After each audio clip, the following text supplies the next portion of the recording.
Welcome everyone to RENESANS, our talk show focused on rethinking, reimagining, and reigniting our engagement towards a more prosperous Haiti. I'm so excited to have with me Pascal Brun, my co-host, in launching our very first episode of this talk show, which will focus on digital inclusion through Fintech. Welcome, Pascal. Thank you. I'm so excited for our first episode. And we're going to be talking about digital inclusion, which is something that obviously a lot of young people are curious about. How is that going to happen in the context of Haiti? And we're going to be touching specifically on Fintech. What are some things that you are more curious about seeing coming out of this conversation that we're about to have? You know, I'm super excited about this particular conversation because, first of all, we have a super young population. And secondly, I don't know if everybody who's listening and watching right now, if you knew this, but Haiti has one of the biggest Facebook user bases in the Caribbean, in the entire region. So we are definitely moving forward full speed into a blossoming tech industry. And fintech is so centrally placed to make a ginormous impact on where we're going to go in the future. So this is going to be, I'm just so excited about the conversation that's coming up. Yeah, and we have some amazing speakers lined up. Daniele Jean-Pierre, who's the co-founder of Zimbali Networks, which is a fintech company. Gwen Darguste, who is a key team member of the Central Bank pushing for the digital currency that has been much talked about in the past couple of days. So before we get started, Pascal, I want to press the reset button on digital inclusion. And for those of our audience members who are following, for them to kind of understand, what do we mean by digital inclusion? So I'm going to read a little synopsis here on what exactly is digital inclusion. Digital inclusion refers to the activities necessary to ensure that all individuals and communities, including the most disadvantaged, have access to and use of information and communication technology.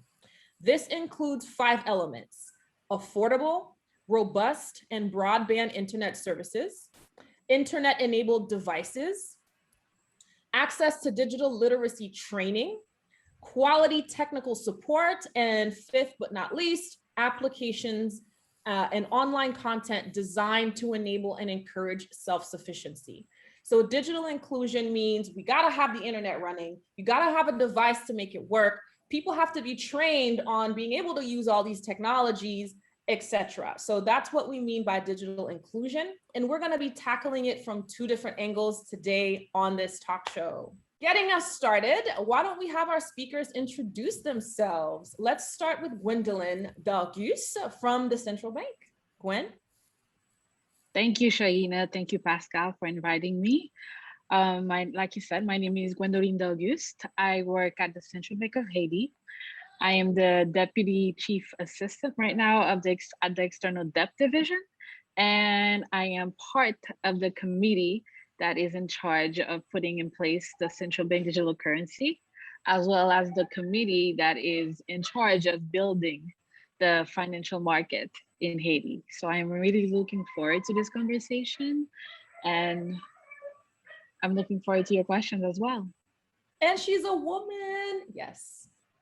Thank you, Gwen. Daniele Jean-Pierre of Zimbali Networks. Yes. Thank you so much for inviting me to be a part of this podcast. My name is Daniele Jean-Pierre, co-founder and COO of Zimbali Networks. We are a fintech company, and we use digital currency to solve financial inclusion problems. We use this by building a solution on distributed ledger technology or blockchain.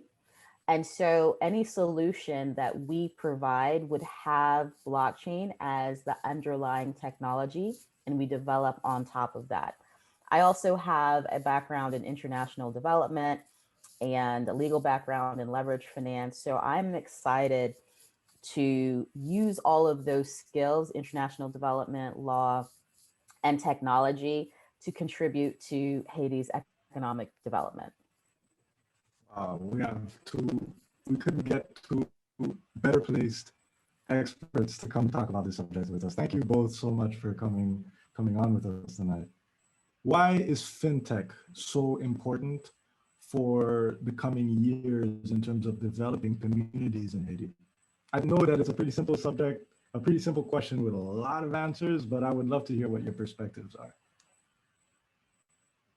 So for me, I'll just take it. I'm sorry, I'll just jump in and take that question. But for me, fintech has the ability to meet the potential customer where they are. So when you look at the situation in Haiti where roughly 68% of the population is unbanked, it's a challenge for a traditional financial institution to make these services easily available to the greater population. But as a fintech, we're nimble, we're agile, we're targeting these populations, and we can develop solutions that meet them where they are, whether they have a smartphone, whether they have a feature phone, given their various level of literacy and numeracy. The technology that we're using allows us to do that. So it's a very exciting space.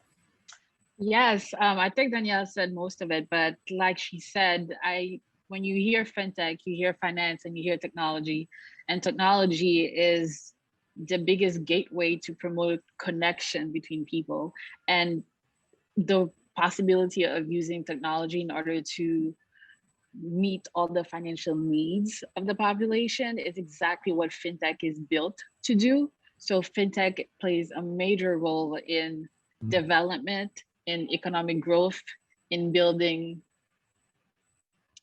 countries, in building wealth, in building connection. And in a society, money being one of the biggest connection and technology being one of the biggest connection as well. So fintech can bring both of them together and be the bridge for that. I'm curious, Gwen, just to understand the ecosystem currently in Haiti, who are the actors right now that are sort of driving this inclusion? I know the central bank is playing a very strategic role. You are the bank of the country, but what are the different actors that play a very important role in making sure that digital inclusion can happen and then financial inclusion specifically can happen? Well, for now, we at the Central Bank of Haiti, we prone the bank-led model. So we use the traditional financial institutions such as the commercial banks, but we also use the telecommunication companies. I know probably you guys must know Mokash, which is one of the biggest fintechs, we could say, in Haiti right now. But in order for them to be able to operate, they had to associate themselves with a commercial bank, which is Associate Bank for now. And since we prone the bank-led model, we allow traditional financial institutions, we allow telecom communication companies as well. And now since we regulate microfinances as well, so they are also leveraging the fintech aspect of the new financial ecosystem in order to sell their products as well. But I wanted to take this opportunity to kind of point something out, at least in the way that I see it. And maybe I can get both your help, Gwen and Danielle, about how this is going to work. I see that there are three targets, the target markets. It's the people as a whole, there's the Haitian government, and then there's the diaspora community. Because we all know that there's a huge remittance market that's comparable to the Haitian GDP, actually, which is pretty incredible. But do I have that understanding right? Because I know that maybe we might have a lot of questions of people watching as well on who is this for? What is BIPCOB going to do for the Haitian government, the Haitian people, and the diaspora? And how is that link actually going to benefit our development? BIPCOB is for the Haitian people. It's for the population. It's for everybody, for you and I in the country for now. Like I said, for now, because what we are looking for is a domestic solution. We are not thinking yet of cross-border payment, but Bitcoin is for everybody. It's for the government, it's for the private sector, for businesses, for your kids, for everybody. So inclusion is the main goal of Bitcoin. And for now, the inclusion will be for people who are living in Haiti, but in the future, we are definitely thinking of including everybody that is a participant of the financial ecosystem of Haiti, such as the diaspora, who plays a major role. Great. So I'll add to that. So when you look at the Haitian GDP, the diaspora contribute about a third of that. So that's 30%. And so where they are is, they want to contribute to their families, to their friends via remittances, but there's also a desire to contribute to the development and the direction of the country with those financial resources. We're constrained in the current environment for us to be able to do that. So as Gwen just mentioned, thinking long-term, the BitClub can be used as a tool that allows the diaspora to invest easily into the country, that allows the diaspora to help support the valuation of the currency, that allows the diaspora to hold on to BitClub so that people aren't rushing to exchange into US dollars versus holding BitClub. So there is a lot that we can do with a digital currency to integrate the diaspora, not just for remittances, but to participate in an innovative way in the country. I can give you a quick example, just an idea. Let's say you have the BitClub, and with the technology, you're able to develop a token for a specific sector. So let's say the government wanted to really emphasize decentralized energy with like microgrid projects, right? So if that's the goal of the government, they can, with the BitClub, issue a sector-specific token that people can buy and invest. And with those dollars, support microgrid solutions, support renewable energy solutions, right? So that to me is a great use of our diaspora dollars, in addition to the regular remittance and buying for consumption purposes. So there are a lot of exciting things that we can do once the technology has been adopted. I would just only like to add that what Danielle said is exactly that. But like she said, it's in the future. For now, we are thinking of Bitcoin as a fiat currency. So we are not thinking it of yet as a asset, like as an investment asset, but mostly as a fiat currency. But in the future, like Danielle said, with the right technology, we hope, in my personal opinion, we hope that it gets to that point. Brilliant, brilliant. So if I understand correctly, Gwen, the way you describe the ecosystem, some of the key actors are obviously existing banks, telecoms companies. Who else would you say outside of these two players are also really important in the ecosystem, sort of functioning really well for digital inclusion to happen, and specifically financial inclusion? Of course, like you said, we have the telecom companies, we have also the traditional financial institutions, but we also have those independent agents that will play a major role. And anyone actually that gets the license from the central bank to be a representative of financial services would actually be a major player in our ecosystem. We are working really hard in order to broaden the list, and we are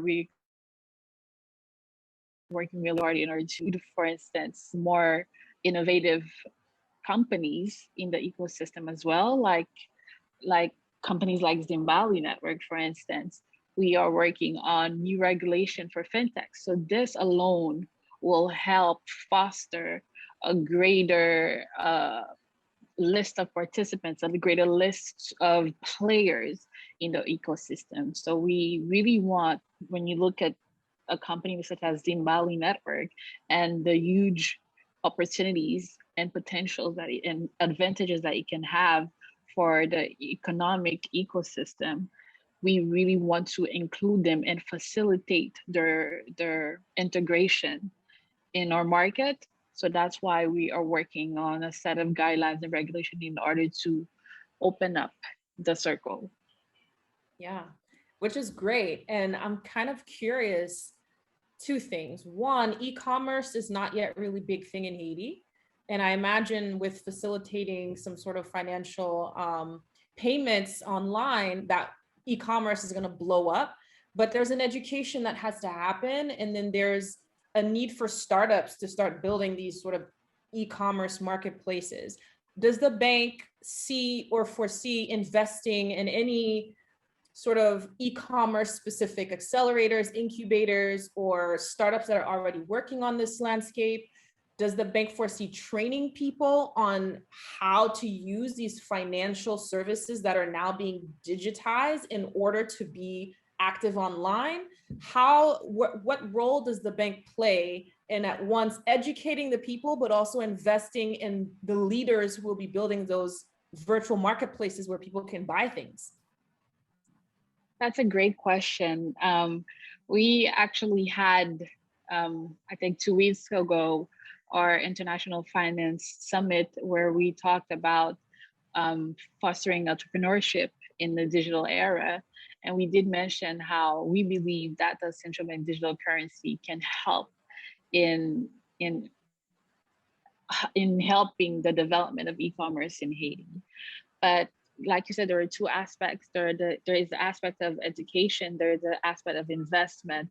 And on the investment aspect, what I can already say is that we already have invested in a startup, not in a startup, in an incubator, in order to foster greater innovation in the market. We have Alpha Haiti, in which BRH is a proud member, and not even member, only member, a proud founder also of Alpha Haiti. And it's a technological, excuse me, incubator. And we also have recently published our financial education plan with the Ministry of Education. And it does touch up on the aspect of financial inclusion and also of digital financial inclusion. So we do have a strategic plan in order to address the market according to its development. So we're working hand in hand also with the Ministry of Education on that aspect. Amazing. Amazing. Madam, y'all are getting me excited. It's sounding like there's going to be a .com explosion in Haiti with e-commerce and all this new industry. I mean, that's what it sounds like to me, for real though, because I'm excited for it. We already have the incubators. We're already working with the Ministry of Education. The Central Bank is planning on financial inclusion. This is the recipe for something beautiful. Yeah.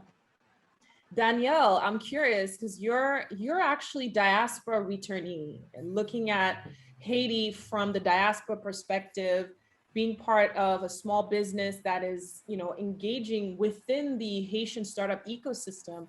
Have you experienced any roadblocks? Obviously, you definitely have, but what roadblocks are you willing to share with us that have sort of kept you from moving as fast as you would want to, and that you've had, through the relationships with maybe the central bank, have been able to remove some of these things so that you can make way for technology to start?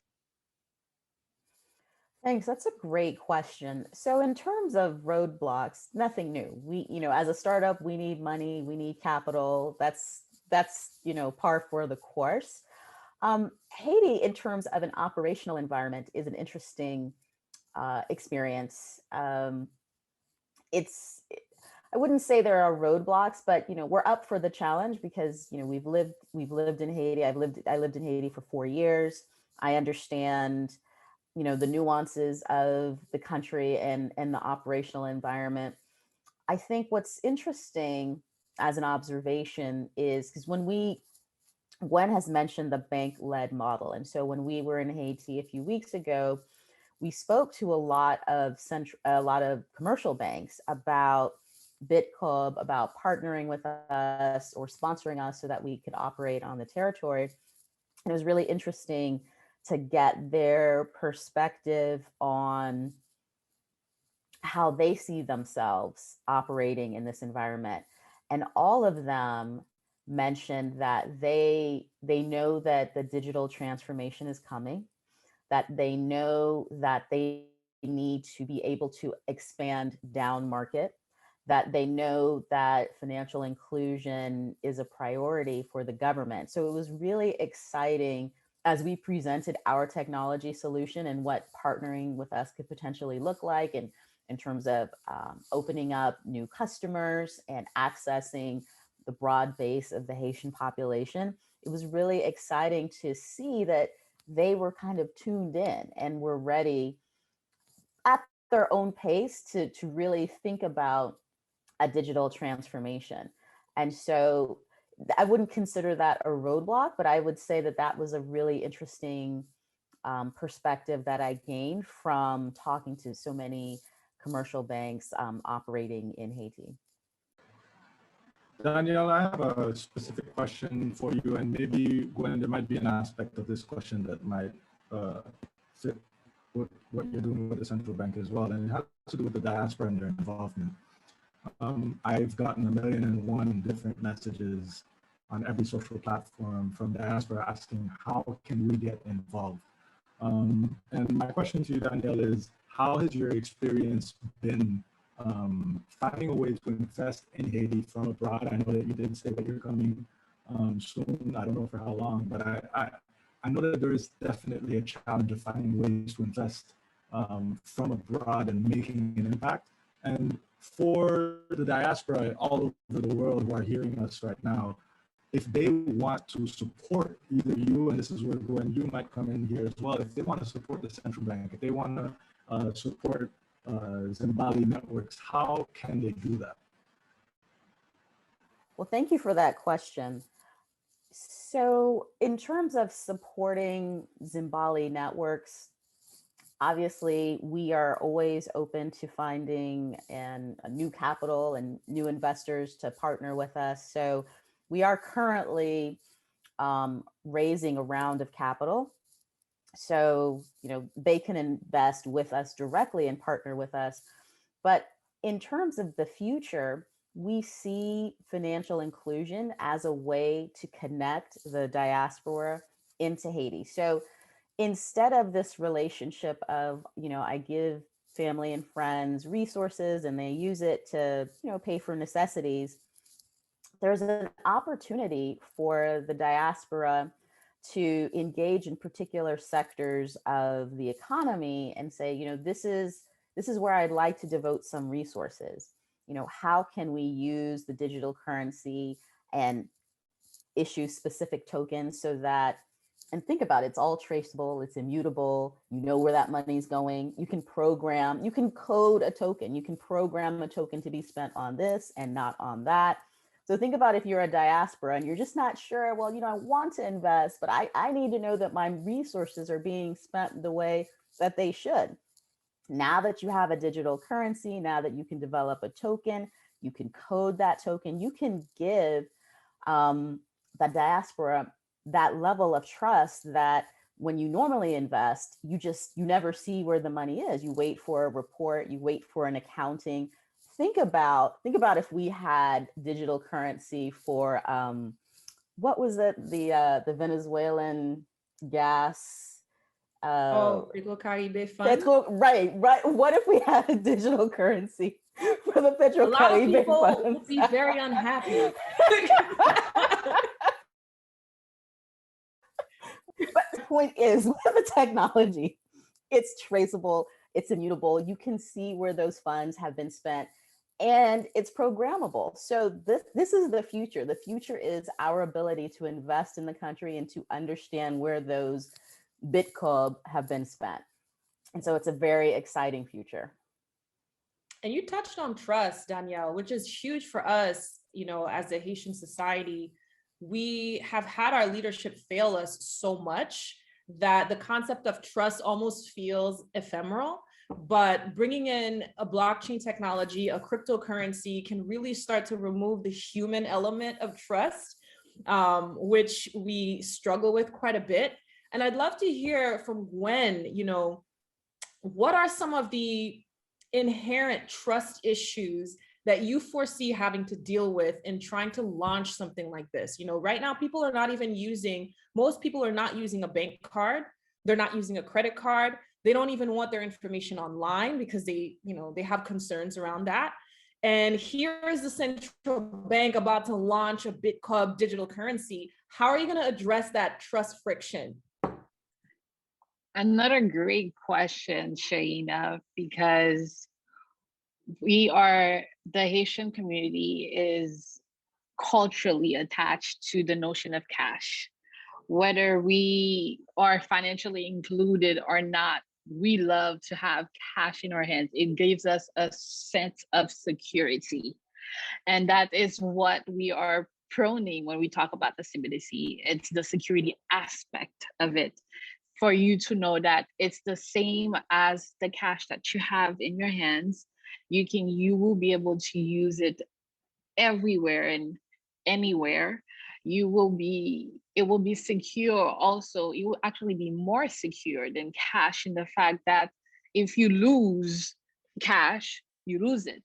But if you lose your device that supported the CBDC, you have a chance of getting that money back. So it's that sense of security, that aspect of security that we put forth so that a population can be more receptive to including CBDC in their daily financial changes, transactions. Exactly. Yeah, that's big. And I think education is going to be a big part of that too. Exactly. I don't know how Digicel did it because, you know, a lot of people are now getting phone minutes through Papadap, but it happens. So it does. If the mass population can adopt the BitCub just like they adopted Papadap, I think we're ready for scale. So we just need to find out what Digicel did. Like you said, education is also going to be key, and it's an aspect that we're working a lot on. For example, we've had webinar sessions when we launched also our concours for the logo or for the name. We explained to the population what is BitCub going to be. We have multiple sessions of webinars, and there are a lot of other campaign sessions that will go throughout the country during the conception of BitCub and also during the launch and during the live phase of BitCub as well. So we want to be as transparent as possible with the population. We want to keep them informed and help them understand this new tool and why the central bank is going to put such a new payment tool at their disposal. So we want to inform them and educate them on the opportunities, the advantages that it's going to have. So that's why we are working really hard on that. And trust me, very soon you will see on the Central Bank webpage FAQ. So if you have a question or if you have a thought, probably you'll find the answer on their website. Dang, that's amazing. And very exciting times. And it's such a contrast to what's currently happening in the country where there's rising insecurity and a lot of people just feel like there's no hope. But then on the other side of that, which is sort of the point of this talk show, there are amazing things happening on the other side of the coin. And we need people to know that it's not just negative things happening all the time. So I'm really glad that you all took some time to chat with us and share some of the insights from those positive things that are happening. I have one last question, and I know, Pascal, there's rain in Haiti, so I know your headset is probably not coming through as crisp and clear, but if it's okay with you, I'll ask one last question to the ladies and make a small plug of how you all met. So Danielle Jean-Pierre is a She Builds entrepreneur. She participated in our inaugural Moonshot Academy. And Gwendolyn is also a coach, a startup coach in our accelerator program. And that is how these two ladies met. And would just love to hear from you ladies, you know, having made some headway, Danielle, into the Haitian market and the ecosystem. How has the relationship with Gwendolyn been in, you know, just maybe the role that it played in allowing you to sort of move within that market? And then Gwendolyn working with Danielle, just allowing the central bank to think differently about its digital strategy. So maybe kicking off with Danielle first, followed by Gwen. Well, first, big shout out to you, Shaina, and to all of the ladies of the Moonshot Academy. Like, I consider them my sisters, and I'm their biggest supporter, and they're my biggest supporter. Anytime, if it's a birthday or an accomplishment, we're on our WhatsApp, like supporting each other. So I love that community, and I want to be able to engage more with them. But for us, this accelerator was a pivotal point in our development. As a startup based in the United States, we're of color. It's a challenge. Like, I don't need to tell you how challenging it is for even a women to participate in a startup or to engage in a startup, let alone women of color or minority communities. And so when we were accepted into this accelerator, it was really a pivotal point for us and opened up so many doors and so many avenues. And most accelerators are very cookie cutter. What I loved about the Moonshot Academy is it felt like it was tailored for me. When I saw my coaches, I was just like, wow, like I just thought accelerators were just, this is the program, we're giving it to you. You follow our 1, 2, 3, and that's your formula for success. Whereas Moonshot Academy, they analyzed who we were, what we were trying to accomplish, and how they could tailor a program to each individual startup. So it was really incredible. And of course, this accelerator connected me with Gwen as my coach. And so I had the opportunity to meet with her weekly to talk about how we wanted to impact financial inclusion, how we wanted to operate in the Haitian National Territory. And so it was very informative, and I got to know Gwen as a person, and she's brilliant and amazing and lovely. And when she was doing I was watching her when she was on the, talking about the digital gourd at the conference, and I'm WhatsApping her like, you're the best, you did such a great job. So it's like, I'm stalking her, you know, on the internet. But, you know, to be able to be connected with the right people at that stage of our development was really transformative, because she kept telling me, you know, we're developing the digital gourd. And so she kept talking about that. I was focused on our wallet and our solution. She kept telling me about the digital gourd. And then finally, you know, we got a broader perspective in terms of the technology solution that we could provide. And it was through Gwen that we were like, you know what, we can build this digital gourd. And this is an architecture that the technology supports. And that with our backgrounds, having our CEO from the Central Bank of the United States, the US Federal Reserve, you know, our CTO building the underlying protocol, and then of course, my experience in international development, we were able to come up with an architecture not only for financial inclusion for today, but for the future. And so Academy, like I have to give you guys all of the credit for giving me that level of exposure at that time of our development as a startup. So thank you to you, Shaina, and your brilliance. And of course, thank you to you, Gwen, for all of the advice and all of the coaching and all of the help that you have given us in our journey as a startup. Awesome. Amazing. Wow, Gwen, you have people who are like seeking you out online. I'm even looking at you. Every time you're speaking online, I'm on your Twitter.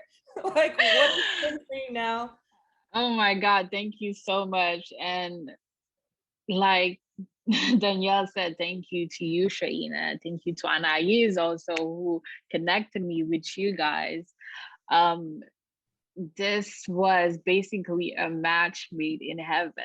When they paired me with Danielle, it was as if you guys knew all of the projects that we were working on, because she basically was the trigger for me to push even more the question of putting outside the guidelines for fintech, because we have brilliant people like Danielle who actually want to come to the country and make a difference and make a change. So it was an amazing match made in heaven. And also having people like Danielle, and having the Zimbali Network enterprises like the Zimbali Network, who can play such a pivotal role in restructuring our ecosystem, is mind-boggling to me. And it's one thing to envision it, and it's another thing when you see it unfolding in front of you. And that's what I believe, that Zimbali Network will be able to participate and actually just, trigger every little innovative stuff on our ecosystem. So I'm really excited and looking forward to that. And I want to thank Danielle for her consistency, for her trust, and for being so open also with me, and so accepting of our suggestions. And she's such a great listener, and she is such like I said, a brilliant mind,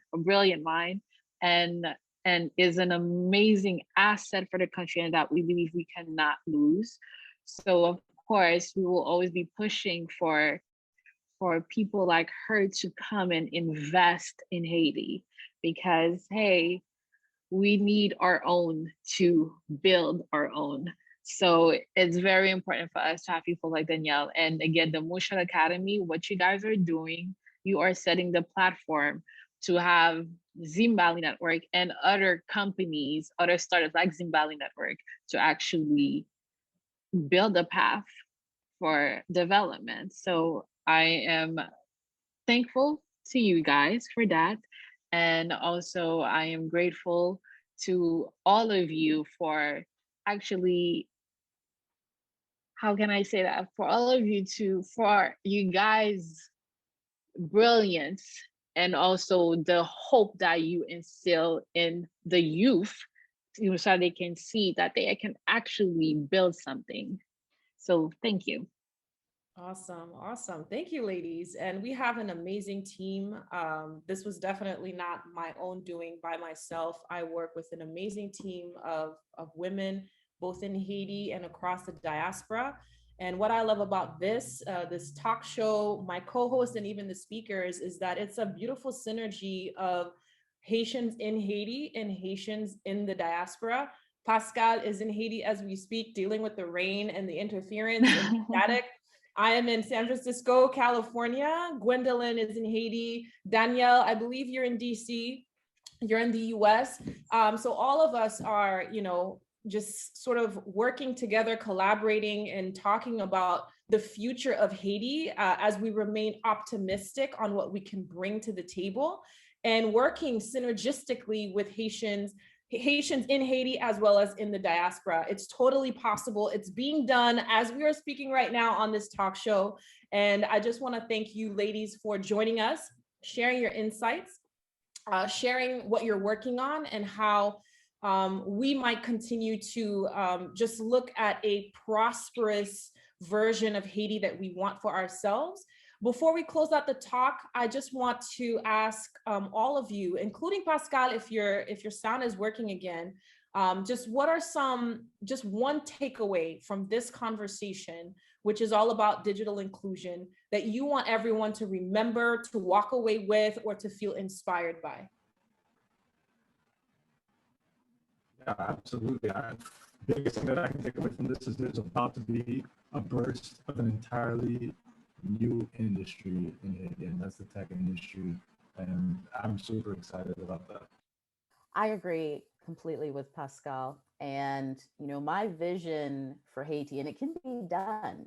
Haiti can be the new Estonia, right? Like it used to be India. Oh, let me get my tech developed in India. Now it's Estonia. Estonia came out of nowhere to be the go-to country. And this is the vision that I have for Haiti. And as we continue to develop what we're doing at Zimbali Networks, that's really underpinning everything we do. We want Haiti. We want people to look for developers, to look for Haiti, have developers coming out and creating and being innovative and outsourcing coming from Haiti. So that's my vision. And that's what I'm working towards. And I have absolute faith that it's going to happen. So Pascal and Danielle, they basically said most of what I wanted to say, but what I can say, what I can add to their train of thought, what I want people to keep in mind is that we have the opportunity through digitalization to leapfrog a lot of stages in order to be in line not only with other countries, but also surpass other countries. So embrace the numerical era, embrace digitalization, embrace BitCub because it's coming your way. So use it, look forward to it, and trust us. Technology also brings security, and security brings trust.